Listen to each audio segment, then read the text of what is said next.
Alors, Pédiatre Online, en fait, c'est un blog qui existe déjà depuis 20 ans, que j'avais eu l'idée de créer à l'époque où on pouvait monter et créer des noms de domaines. Et je m'étais dit, c'est un bon complément pour les parents pour mettre en ligne des articles sur l'asthme, sur plein de pathologies auxquelles ils pourraient accéder. Et ce blog, il y a actuellement pas loin d'1 millier d'articles que je renouvelle régulièrement et génère actuellement entre 2000 et 3000 visiteurs uniques par jour. Donc ça, c'est vraiment très encourageant.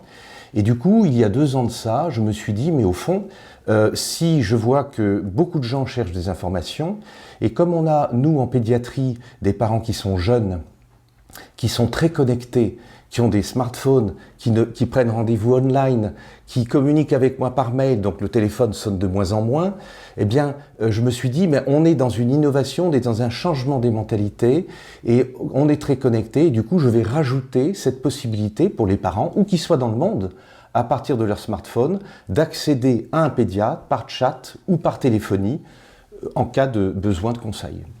En France, 82%, enfin 80 à 82% des enfants qui vont aux urgences pédiatriques dans les CHU, par exemple, n'ont rien à faire là. Il y a un engorgement des urgences pédiatriques qui montre qu'il y a un défaut, si vous voulez, dans la filière et dans l'organisation des choses.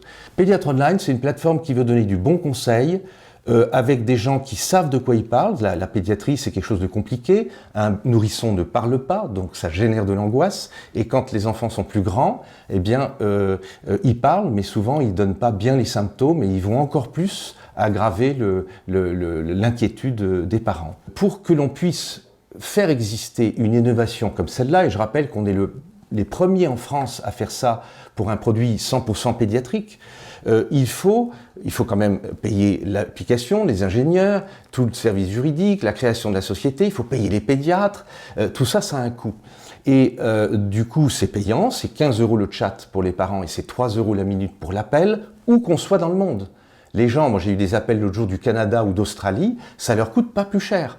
Et pour 10 € ou 8 €, pendant 5 ou 10 minutes, ils ont un pédiatre au téléphone et ils vont avoir le bon conseil. L'avantage que ce soit payant, c'est que ça garantit une indépendance. C'est-à-dire qu'on n'est pas marié avec des laboratoires de vaccins particulièrement, ou des laboratoires de l'agroalimentaire, on est totalement indépendant, ce qui est quand même un élément important. Tous les pédiatres qui travaillent pour Pédiatre Online, nous le savons, c'est le cœur de notre métier, on sait très vite si on va pouvoir donner un conseil par téléphone ou pas.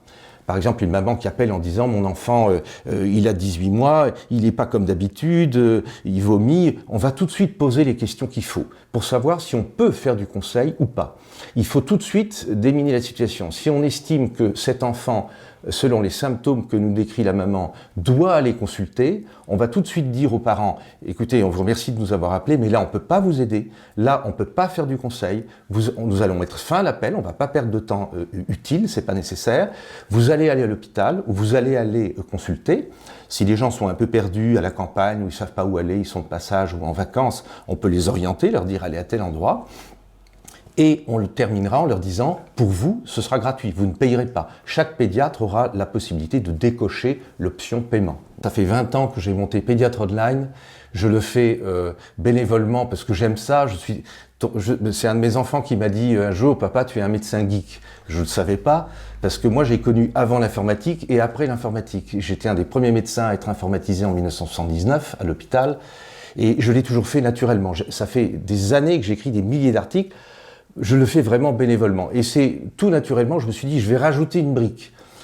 Ce serait pour gagner de l'argent, ça se saurait. Ça ne va pas rapporter grand-chose vu les tarifs que je viens de vous annoncer. C'est vraiment un service, on est dans une innovation, on est à la croisée des chemins. Et c'est d'ailleurs pas pour rien que le Conseil national de l'ordre ne s'y est pas trompé, puisqu'ils ont validé notre projet.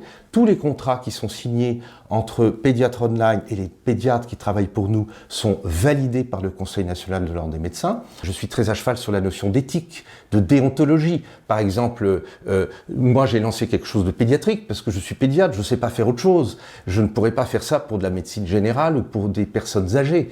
Je sais que ce genre de plateforme existe déjà faite par les médecins généralistes, par exemple. Donc tout ce qui est déontologique est vraiment très important et j'y suis très attaché.